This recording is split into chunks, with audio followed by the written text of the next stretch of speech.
2002 குஜராத்தில் நடந்த கோத்ராவுக்கு பிந்தைய வன்முறைகளை பிபிசிக்கு பின்னால் இருந்து கொண்டு நினைவுபடுத்துவார்கள் என்றால், எவர் பின்னாலும் ஒளிந்து கொள்ளாமலேயே கடந்த கால காங்கிரஸ் ஆட்சியின் ஊழல் வரலாற்றை கிளற எங்களாலும் முடியும் என்பதை பிஜேபி உணர்த்தி வருகிறது. அடுத்த 5வது வீடியோ 2G அலைக்கற்றை ஊழல் பற்றியதாக இருக்கும் என்றும் அறிவிக்கப்பட்டுள்ளது.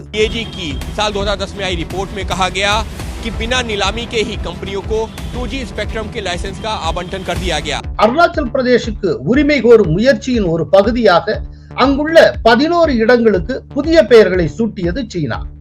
இந்தியாவின் ஒருங்கிணைந்த பகுதியாக அருணாச்சல் பிரதேஷ் எப்போதும் இருந்து வருகிறது, இப்போதும் இருக்கும் என்று தெரிவித்தார் அரிந்தம் பக்ஷி.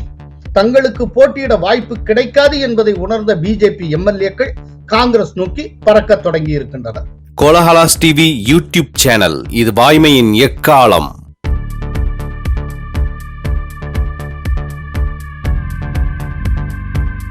கோலஹலாஸ் டிவி மற்றும் சாமானியர் டிவி இணைந்து வழங்கும் தேசிய மாடல் ஆன்லைன் பயிற்சி பட்டறை 2023 ஏப்ரல் 15 மற்றும் 16 தேதிகளில் மாலை 5 மணி முதல் இரவு 8 மணி வரை.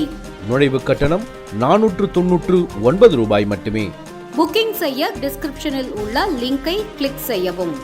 முதல் நாள் அமர்வின் உரைவீச்சு விவரம்: தேசியத்தின் அஸ்திவாரம் கோயில் என்ற தலைப்பில் பேராசிரியர் டாக்டர் ராமசீனிவாசன். தேசிய மாடல் பொருளாதாரம் என்ற தலைப்பில் ஆடிட்டர் ஜி சேகர். இந்து தேசியமும் இந்திய தேசியமும் வேறு வேறல்ல என்ற தலைப்பில் கோலாகல ஸ்ரீனிவாஸ் உரை நிகழ்த்துவார். 2ஆம் நாள் அமர்வின் உரைவீச்சு விவரம்: தேசியவாத அரசியலின் முன்னுள்ள சவால்கள் என்ற தலைப்பில் ஜேவிசி ஸ்ரீராம். தமிழக அரசியலில் தேசியம் என்ற தலைப்பில் ஸ்ரீராம் சேஷாத்ரி. காங்கிரஸ் தேசியமும் காவி தேசியமும் என்ற தலைப்பில் கோலாகல ஸ்ரீனிவாஸ் உரை நிகழ்த்துவார். காங்கிரஸ் ஃபைல்ஸ் பார்த்தீர்களா? பார்த்தேன். ஆபரேஷன் காங்கிரஸ் ஃபைல்ஸ் ஆரம்பமாகிவிட்டது. காஷ்மீர் ஃபைல்ஸ் போல காங்கிரஸ் ஃபைல்ஸும் பரபரப்பாக பேசப்பட்டு வருகிறது. காங்கிரஸ் ஆட்சி காலத்தில் தொடர்ந்து நடந்த ஊழலை அம்பலப்படுத்த புறப்பட்டுள்ளது ஆபரேஷன் காங்கிரஸ் ஃபைல்ஸ். 3 நாட்களுக்கு முன்பு பிஜேபி வெளியிட்ட காங்கிரஸ் ஃபைல்ஸ் எனும் முதல் வீடியோவில் காங்கிரஸ் ஆட்சி காலத்தில் ரூபாய் 4.82 லட்சம் கோடி அளவுக்கு நடந்த ஊழல் குற்றச்சாட்டுகள் விவரிக்கப்பட்டிருந்தன. பிஜேபியின் அதிகாரபூர்வ ட்விட்டர் பக்கத்தில் இந்த வீடியோ வெளியிடப்பட்டது.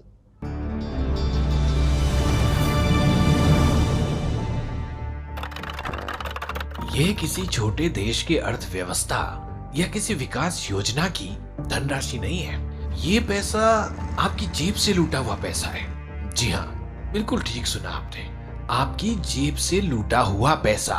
वैसे अरब 69 करोड़ रुपए लूटे हैं। 48 खरब 20 अरब 69 करोड़ रुपए। ये इतना सारा पैसा है कि बोलते बोलते जुबान भी लड़खड़ाने लग जाए।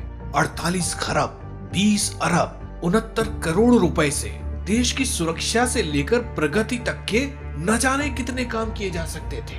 2004 से 2014 तक कांग्रेस नीति यूपीए सरकार सत्ता में थी और इसके मुखिया थे मौनी बाबा, ओह माफ कीजिएगा, डॉक्टर मनमोहन सिंह। ये भले मानुस इतने भले थे, इनके राज में घोटाले होते रहे और ये साहब नीरो की तरह चैन की बांसुरी बजाते रहे. நேற்று முன்தினம் காங்கிரஸ் ஃபைல்ஸின் 2வது வீடியோ வெளியானது. एक नजर डालते हैं FATF की रिपोर्ट पर। FATF की रिपोर्ट, जिसमें अब तक आतंकवाद को फंडिंग करने वाले पाकिस्तान जैसे देशों की केस स्टडीज होती थी, आज उसमें गांधी परिवार के भ्रष्टाचार की केस स्टडी हो रही है। इसी से जुड़ा है यस बैंक के को-फाउंडर राणा कपूर का बयान, जो उन्होंने ईडी को दिया। राणा कपूर ने ईडी के सामने खुलासा किया कि उन्हें प्रियंका गांधी से MF हुसैन की बनाई हुई एक पेंटिंग खरीदने के लिए मजबूर किया गया। पेंटिंग की कीमत 2 करोड़ रुपए थी और इन 2 करोड़ रुपए का इस्तेमाल सोनिया गांधी के इलाज के लिए किया गया। ईडी की चार्जशीट के मुताबिक राणा कपूर का ये भी कहना है कि तत्कालीन पेट्रोलियम मंत्री मुरली देवड़ा ने उन्हें चेताते हुए कहा था कि अगर वह पेंटिंग खरीदने से मना करते हैं तो गांधी परिवार के साथ उनके रिश्ते खराब हो सकते हैं। அதைத் தொடர்ந்து காங்கிரஸ் என்றால் ஊழல் என்கிற தலைப்பில் 3 நிமிடங்கள் ஓடும் காங்கிரஸ் ஃபைல்ஸின் 3வது வீடியோவை பிஜேபி நேற்று தனது ட்விட்டர் பக்கத்தில் வெளியிட்டது. 2012 மன்மோகன் சிங் தலைமையிலான ஐக்கிய முற்போக்கு கூட்டணி ஆட்சியில் நடந்த நிலக்கரி சுரங்க ஒதுக்கீட்டு ஊழலை இந்த வீடியோ அம்பலப்படுத்துகிறது. இந்த ஊழலுக்கு ஐக்கிய முற்போக்கு கூட்டணி அரசு எப்படி உடந்தையாக இருந்தது என்பதை வீடியோ விவரிக்கிறது.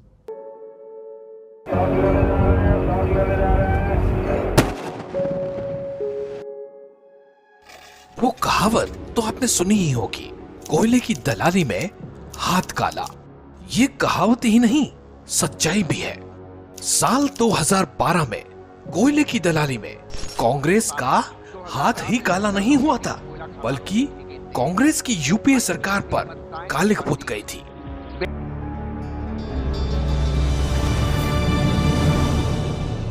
इस घोटाले से देश को करीब 1,86,000 करोड़ का नुकसान हुआ था। इस कांग्रेस ने कोयला कंपनियों के साथ मिलकर जो खेल खेला था, उससे न सिर्फ देश को आर्थिक नुकसान हुआ था, बल्कि देश की छवि भी खराब हुई थी। காமன்வெல்த் விளையாட்டு ஊழல் தொடர்பாக 4வது வீடியோ விரைவில் வெளியாகும் என்று தெரிவித்து இப்போது வீடியோவும் வெளிவந்து விட்டது. एक खबर ने देशवासियों का सीना चौड़ा कर दिया। खबर थी कि भारत को 19वें राष्ट्रमंडल खेलों यानी कि कॉमनवेल्थ गेम्स के आयोजन के लिए चुना गया है। 2010 में कॉमनवेल्थ गेम्स होने थे, जिसकी तैयारी के लिए भारत के पास 7 साल थे। भारत के पास वो मौका था जब भारत पूरी दुनिया को उभरते भारत से रूबरू करा सकता था। विश्व में भारत की किरकिरी होने लगी थी। मीडिया की उन तस्वीरों में दिखाया गया था कि खिलाड़ियों को रहने के लिए जो क्वार्टर बनाए जाने थे, वो आधे अधूरे थे। गेम्स के शुरू होने से पहले एक डेलीगेशन तैयारियों का जायजा लेने भारत आया। इसके अलावा कुछ अन्य तस्वीरें भी थी, जिनमें बाथरूम में पान की पीकें दिखाई दे रही थी। ये तो बस कांग्रेस के कारनामों का ट्रेलर भर था, पूरी पिक्चर अभी बाकी थी। ये बेटन दिल्ली पहुंच गया। इस बेटन की ट्रांसपोर्ट वीडियोग्राफी बैरिकेडिंग के लिए AM फिल्म्स नाम की कंपनी को करीब 4 करोड़ रुपए दिए गए थे। इस लेन देन पर ब्रिटिश हाई कमीशन की नजर थी और कमीशन ने भारत को इस लेन देन की सूचना दी। जब जानकारी जुटाई गई तो पता चला कि कंपनी के साथ ऐसा कोई कॉन्ट्रैक्ट हुआ ही नहीं। इस बात के बाहर आते ही आयोजन समिति के अध्यक्ष सुरेश कलमाड़ी को शक की निगाहों से देखा जाने लगा।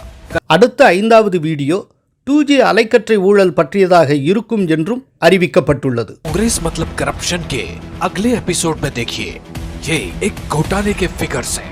CAG की साल 2010 में आई रिपोर्ट में कहा गया कि बिना नीलामी के ही कंपनियों को 2G स्पेक्ट्रम के लाइसेंस का आवंटन कर दिया गया। ஆபரேஷன் காங்கிரஸ் ஃபைல்ஸ் எதிர்க்கட்சி அரசியல்வாதிகள் வயிற்றில் புலியை கரைத்து இருக்கிறது. எதிர்க்கட்சியினர் இப்போது அரண்டு போயிருக்கின்றனர், அலறிக்கொண்டிருக்கின்றனர்.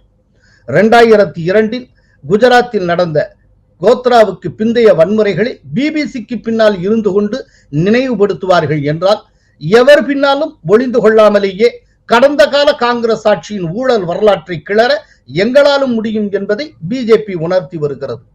தன்வினை தன்னை சுடும் என்பதை காங்கிரஸ் புரிந்து கொள்ள வேண்டும். மீண்டும் சீண்ட தொடங்கிவிட்டதே சீனா. மீண்டும் இந்தியாவை சீண்டத் தொடங்கி இருக்கிறது சீனா. இந்தியாவை சீண்டும் வகையில் அருணாச்சல் பிரதேஷ் மாநிலத்தில் உள்ள 11 இடங்களின் பெயர்களை திபெத்தின் தெற்கு பகுதியான ஜங்னான் என்று பெயரிட்டு வரைபடம் ஒன்றை வெளியிட்டு இருக்கிறது சீனா. அதே நேரம் புதிய பெயர்களை சூட்டுவதன் மூலம் அருணாச்சல் பிரதேஷின் களநிலையை மாற்றிவிட முடியாது என்று இந்தியா பதிலடி கொடுத்திருக்கிறது. அருணாச்சல் பிரதேஷை தெற்கு திபெத் என்று கூறி சீனா ரொம்ப காலமாகவே சொந்தம் கொண்டாடி வருகிறது. இந்நிலையில் அருணாச்சல் பிரதேசுக்கு உரிமை கோரும் முயற்சியின் ஒரு பகுதியாக அங்குள்ள 11 இடங்களுக்கு புதிய பெயர்களை சூட்டியது சீனா. சீன, திபெத்திய மற்றும் பின்யின் ஆகிய மொழிகளில் சீனாவின் சிவில் விவகார அமைச்சகம் ஞாயிற்றுக்கிழமை இந்த பெயர்களை வெளியிட்டது. சீன மாநில கவுன்சிலின் புவியியல் பெயர்கள் குறித்த விதிமுறைகளுக்கு இணங்க சீன அமைச்சரவை இந்த பெயர்களை வெளியிட்டதாக சீனாவினுடைய அரசு நாளேடான குளோபல் டைம்ஸ் தெரிவித்திருக்கிறது. சீனாவின் சிவில் விவகார அமைச்சகம் வெளியிட்ட இந்த பட்டியலில் 2 நிலப்பகுதிகள், 2 குடியிருப்பு பகுதிகள், 5 மலைச்சிகரங்கள், 2 ஆறுகள் ஆகியன இடம்பெற்றுள்ளன. அருணாச்சல் பிரதேஷ் பகுதிகளுக்கு சீனா இதுபோல மறுபெயர் இடுவது இது 3வது முறையாகும். இதற்கு முன் 2017 6 இடங்களுக்கும் 2021 15 இடங்களுக்கும் புதிய பெயர்களை சூட்டி இருக்கிறது சீனா. அந்த சந்தர்ப்பங்களிலும் சீனாவுக்கு இந்தியா தன் கடும் ஆட்சேபத்தை தெரிவித்தது. இந்நிலையில் மத்திய வெளியுறவுத்துறை அமைச்சக செய்தி தொடர்பாளர் அரிந்தம் பக்ஷி நேற்று தனது ட்விட்டர் பதிவில் சீனாவின் அறிக்கைகளை நாங்கள் பார்த்தோம். சீனா இத்தகைய நடவடிக்கையை மேற்கொள்வது இது முதல் முறை அல்ல. புதிதாக கண்டுபிடிக்கப்பட்ட பெயர்களை வழங்குவது களத்தில் உள்ள உண்மை நிலையை மாற்றாது. இந்தியாவின் ஒருங்கிணைந்த பகுதியாக அருணாச்சல் பிரதேஷ் எப்போதும் இருந்து வருகிறது, இப்போதும் இருக்கும் என்று தெரிவித்தார் அரிந்தம் பக்ஷி. G20 பிரதிநிதிகளின் கூட்டத்தை அண்மையில் அருணாச்சல் பிரதேசில் நடத்தியது இந்தியா. இதில் சீனா பங்கேற்கவில்லை. அந்த கூட்டம் நடைபெற்ற ஒரு வாரத்தில் புதிய பெயர்களை அறிவித்திருக்கிறது சீனா. கர்நாடகத்தில் பிஜேபி எம்எல்ஏக்கள் கட்சி மாற தொடங்கியுள்ளனரே. பத்திரிகையாளர் சந்தியா ரவிசங்கரின் கலந்துரையாடல் காணொளியை சமீபத்தில் வெளியிட்டிருந்தோம். பலரும் பார்த்திருப்பீர்கள். அதில் அவர் ஒரு முக்கியமான கருத்தை தெரிவித்திருந்தார். அரசுக்கு எதிரான அதிருப்தி பரவலாக இல்லை, ஆனால் ஆளுங்கட்சி எம்எல்ஏக்கள் மீதான அதிருப்தி உள்ளது. அதாவது லோக்கல் ஆன்டி இன்கம்பன்சி அதிகமாக இருக்கிறது. இந்த அதிருப்தியை மாற்ற புதுமுகங்களுக்கு வாய்ப்பளிக்க வேண்டும் என்று குறிப்பிட்டிருந்தார். மக்கள் சொல்றாங்க, நீங்க கேண்டிடேட்டை ஃபர்ஸ்ட் மாத்துங்க, இந்த ஆளை போட்டீங்கன்னா நாங்க போட மாட்டோம் ஓட்டு. ஓகே, கேண்டிடேட்டை மாத்துங்க, நான் பிஜேபிக்கே போடுறேன் அப்படிங்கிறாங்க. Local anti incumbency exactly, very very local and ground specific. அதே கருத்தை எதிரொலித்த கர்நாடக முதல்வர் பசவராஜ் பொம்மை பல எம்எல்ஏக்களுக்கு இந்த முறை டிக்கெட் கிடைக்காது என கூறியிருந்தார். இதைத் தொடர்ந்து தங்களுக்கு போட்டியிட வாய்ப்பு கிடைக்காது என்பதை உணர்ந்த பிஜேபி எம்எல்ஏக்கள் காங்கிரஸ் நோக்கி பறக்க தொடங்கி இருக்கின்றனர். அந்த விதத்தில் பெல்லாரி மாவட்டம் குடிலகி என்கிற தொகுதியின் பிஜேபி எம்எல்ஏ கோபாலகிருஷ்ணா கடந்த வாரம் தனது பதவியை ராஜினாமா செய்தார். அடுத்த சில நாட்களில் கட்சியில் இருந்தே விலகுவதாகவும் அறிவித்தார். இந்நிலையில் நேற்று பெங்களூரில் காங்கிரஸ் மாநில தலைவர் சிவகுமார், முன்னாள் முதல்வர் சித்தராமையா முன்னிலையில் காங்கிரஸில் இணைந்தார் கோபாலகிருஷ்ணா. 6 முறை எம்எல்ஏவாக இருந்த கோபாலகிருஷ்ணா ஆரம்பத்தில் மதசார்பற்ற ஜனதா தளத்தில் இருந்தார். பின்னர் காங்கிரஸில் இணைந்தார். கடந்த 2018 ஆண்டு காங்கிரஸில் இருந்து விலகி பிஜேபிக்கு வந்து எம்எல்ஏ ஆனார். தற்போது மீண்டும் காங்கிரசுக்கே திரும்பி இருக்கிறார். அவரை தொடர்ந்து மதசார்பற்ற ஜனதாதள எம்எல்ஏ சிவலிங்கே கவுடாவும் காங்கிரஸில் இணைய இருப்பதாக தகவல்கள் வெளியாகி உள்ளன. கர்நாடகத்தில் தேர்தல் நெருங்கும் நிலையில் பிஜேபி எம்எல்சிக்கள் புட்டண்ணா, பாபுராவ் சின்சிச்சூர் ஆகியோர் கடந்த வாரம் காங்கிரஸில் இணைந்தனர். இவர்களை தொடர்ந்து மதசார்பற்ற ஜனதாதள எம்எல்ஏ ஸ்ரீனிவாஸ் காங்கிரஸில் இணைந்தது குறிப்பிடத்தக்கது. கர்நாடகத்தில் காங்கிரஸ் மற்றும் பிஜேபி கட்சிகளுக்கு இடையே கடும் போட்டி ஏற்பட்டிருக்கும் சூழ்நிலையில் பிற கட்சி நிர்வாகிகளை, பிற கட்சி எம்எல்ஏக்களை இழுக்கும் முயற்சியில் காங்கிரஸ் தீவிரமாக ஈடுபட்டு வருகிறது. அதன் நோக்கம் ஜெயிக்கிற கட்சி காங்கிரஸ் என்கிற தோற்றத்தை உருவாக்குவதுதான்.